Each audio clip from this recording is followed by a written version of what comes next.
Ukrainian army has destroyed a Russian Tu-22M3 long-range bomber worth $100 million a few days ago, Commander-in-Chief of Ukrainian Armed Forces Oleksandr Syrsky said on Wednesday. A few days ago, our successful actions destroyed the long-range Tu-22M3 bomber. And our drone hit it. The cost is about $100 million, he said in an interview with local media. Syrsky did not specify which type of drone was used to down the bomber or where the strike took place. Kremlin has not confirmed destruction of its fixed-wing aircraft during fightings this month.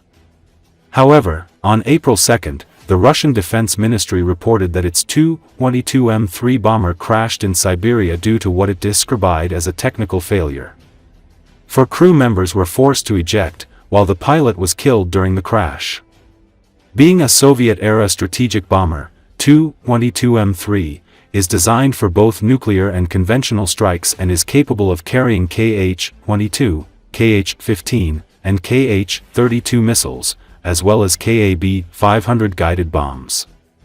Tu-22M3 bombers have been widely used in Russia's air strikes against Ukraine since the start of full-fledged invasion 3 years ago. It should be noted that Ukrainian Air Force shot down a Russian Tu-22M3 bomber in Russia's Stavropol region in April last year.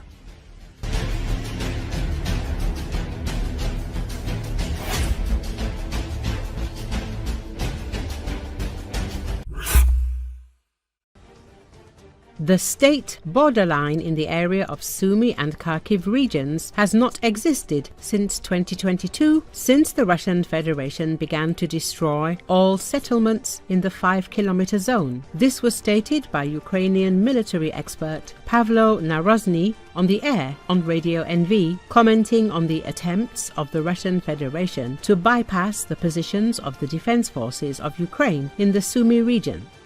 We have a bridgehead in the Kursk region. It is located about 7 to 8 kilometers from Novienki and Bazovka, and between Bazovka and our bridgehead there is the Sumy-Sudza highway. All supplies to our bridgehead used to go along it. The enemy was able to enter Novienki. There is a river there and a forest belt runs along it. The enemy entered Novienki, goes along the forest belt and the river, and can reach Bazovka. Novienki has been completely destroyed by the Russians. It is impossible to find a whole house there. And when there are no houses, there is nowhere to gain a foothold, Narozny said. At the same time, he added that the settlement of Bazovka is relatively intact, so the Russians are trying to gain a foothold there. However, according to the expert, the defense forces constantly control this area and do not allow the enemy to carry out their plans.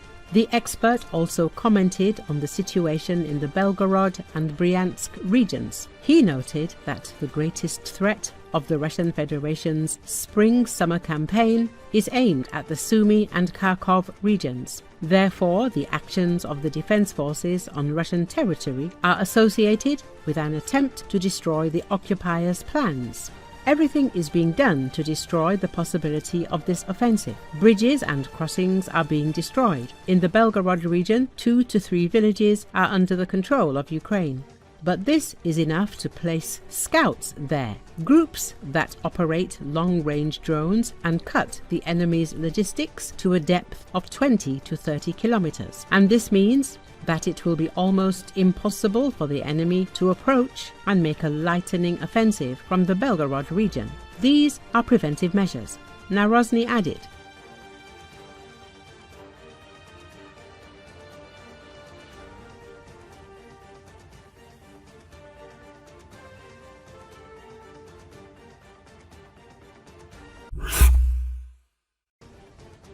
The Chechen leader, Ramzan Kadyrov, is nothing but a Russian bureaucrat who lacks legitimacy and support among Chechens. He was put in charge of Moscow's administration in Chechnya in 2007, during the Second Russian-Chechen War, when Chechnya was already de facto under occupation. The Moscow Times writes about this.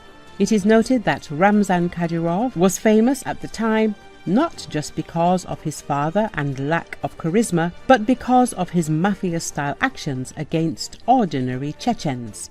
In 2006, before Ramzan Kadyrov was picked to rule occupied Chechnya, Anna Politkovskaya said Ramzan Kadyrov's personal control was expressed only in the fact that he ordered force, threats and payment for his construction from other people, since it was not paid for from the federal budget. The main source of income for Kadyrov's budget is extortion from everyone who can be robbed, she added. The Moscow Times writes that this is how all elections for the Kremlin's proxies in Chechnya happened. Chechen people were forced to choose both Akhmat and Ramzan Kadyrov during the war. Civilians were taken from the street to be publicly denounced as rebels to show that any signs of resistance toward Russian occupation were being cleaned up. Experts have pointed out that nobody outside the Kremlin and its stooges in Chechnya believed the results were truly legitimate. In those years, Chechens faced punishment for actions as small as wrong glances toward Russian soldiers to careless words. That has not changed. While all media in Russian-controlled Chechnya is controlled by the state, independent Chechen political channels such as Niso and One Adat and Tumso Abdurrahmanov's YouTube channel continue to spread stories about Chechen people kidnapped by the authorities, to be tortured, executed without any trial, or illegally sent to the front line in Ukraine. Sometimes they are taken without any reason as part of a mass terror campaign to break the will of the Chechen population, sometimes as a punishment to their relatives in Europe who spoke up against the Chechen government. Ramzan Kadyrov is no one to the Chechen people. He is uneducated and doesn't have credibility. Jambulat Sulimanov, a Chechen historian and leader of the Chechen liberation group United Force, explained to the Moscow Times. The organization's representatives in 11 different countries give him a unique insight into the diaspora. Ramzan Kadyrov is a collaborator, but people at home cannot speak about it because they are scared not just for their lives, but for the survival of their families. The ideas Ramzan Kadyrov has brought to Chechen society, the way he behaved, the slave mentality and authoritarianism that he is spreading. All of this is alien to our culture. Chechens have never had lordship for centuries. We are proud of our liberty. But Kadyrov is trying to shut down anyone whose opinion is different from his own. We Chechens respect the elderly and protect the weak. But Kadyrov attacked them first. He used and manipulated Chechen tradition, for example, by excluding criminals from society and announcing blood feuds, twisting them to serve his political ends. He added, "This is more harmful than the Soviets' repressions because they were at least seen as outsiders. Kadyrov is not seen as an outsider by people outside of Chechen culture, but influenced Chechen youth badly. His power is based on the Russian military and the Kremlin's administration. He couldn't survive one-on-one against the Chechen people.